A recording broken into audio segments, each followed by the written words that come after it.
ওদালগুৰিত খহনীয়াই লৈছে ভয়ংকৰ ৰূপ।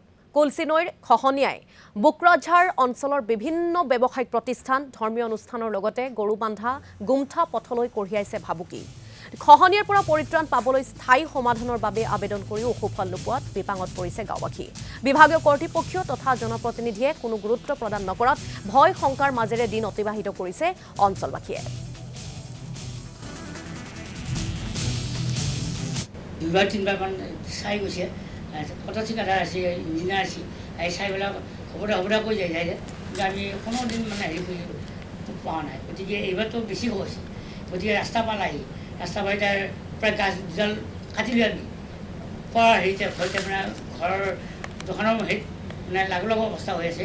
এই ঘৰত এই গাছডাল কাটি মানে আমি অলপ হেৰি কৰিছোঁ আৰু চেলুনখন গোটেই ওচৰ পালাহি, প্ৰায় 4খানমান দোকান একেবাৰে ওচৰ পাইছে।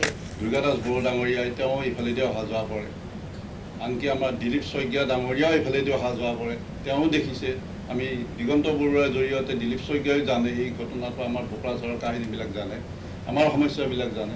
এতিয়া যে আমাৰ এই গৰাখহনীয়া ইমান তীব্ৰতৰ ৰূপত বৰ্তমান হৈছে,